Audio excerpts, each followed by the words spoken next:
Hey guys, what's up? Today I'm here to show you the CPP or Classic Performance Products C5 front disc brake conversion for 70 to 81 Camaro and Firebird. So the 70 to 81 F bodies, this is the C5 conversion for them. But I'm also going to tell you how to do it better and less expensive. So what CPP does is they custom make this spindle right here. This spindle works factory with your, if you have a 70 to 81, you'll recognize this front suspension.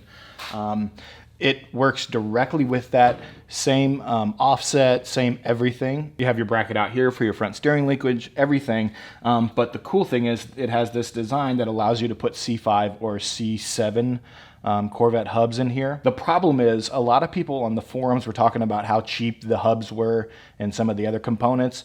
So actually by buying better stuff, I spent less money. I would have spent like around $1,000 for the whole kit from CPP.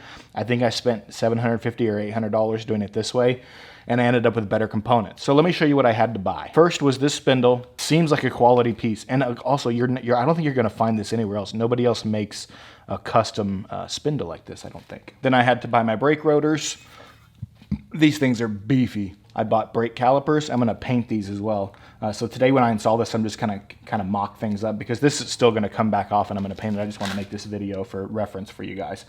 I'm going to paint this caliper, maybe gold or black or something like that to go with the black and gold. This is a 77 Special Edition Trans Am, so you got to stick with the theme. With my brake rotors came these pads. I'm pretty sure these pads came with my rotors, and I think I got them from TRQ. And then last but not least is these hubs. These are the AC Delco FW412C. I think these are C7 Corvette hubs. The beauty of these, and a lot of this, if you're looking at Corvette hubs for this, if you want to do it the smart way and get your own hubs instead of using the CPP hubs, a lot of them have the wires hanging off the back for the anti-lock brake system. And if you're doing like an LS swap on an older car or you're retrofitting these to an older car, you don't have that ABS computer to plug into, I would assume. So this specific hub has no wires. It's just the bare hub. All right, I'm gonna show you how to install it. It's actually super easy. I have a jack underneath the control arm and another jack right here underneath the frame of the car lifting it up. So the one under the lower control arm is to stop everything from just falling. You don't want that. Here you can see me taking the old spindle and brake assembly off. It's pretty easy. You got a 19mm nut on top and a 22mm nut on bottom. The castle nuts. Whack your upper control arm out of there with a hammer and you should be good to go. And then you're left with this, your bare upper control arm, lower control arm, suspension, frame. So here's the beauty of this. Lower control arm, boom. Upper control arm, boom. We're gonna have to raise this up a little bit. We're gonna use our 19mm castle nut. Raise this up. I'm gonna put the top one on first, like that. At least get it finger tight for now. And then I'll torque everything to spec later on and get the bottom one started. Use 22mm. If you can see here, just tightening this down. Okay, that's tight enough. And then now we're gonna put our hub in. They include these are Allen headed bolts. These 3 bolts right here go from the back. See the back? All the way through there. And those screw into the 3 bolt holes on your hub. They also include this kind of, it's like a shim, I think. I'm not sure what this is supposed to do, but it goes over this like that. And then this goes into there. So let's put this in. I'm gonna put the shim on the hub first. And then I'm gonna keep it kind of lined up. We'll see if like first try we can get it. Because you gotta line all 3 things up. And then I'm gonna shove a screw through the back here. Did I get it? Come on. Yeah, I got it. I'm gonna screw this bottom one in. You'll see it come out here through the front. And again, I'm just finger tightening this stuff. I'm not even gonna put brake pads or anything. I'm just mocking this up to show you guys how easy it is. And then last one is this back one right here. Screw this in. And then now we're gonna throw a rotor on. Come on, don't look stupid on camera. There we go. Rotors on. And then here on the back side of the spindle, you have these two flanges right here that have holes in them. These are the mounting points for this and this for your brake caliper. So this slides onto here. Now these are the 2 bolts for the back of here. They also include 2 extra bolts. Each side gets like 7 bolts.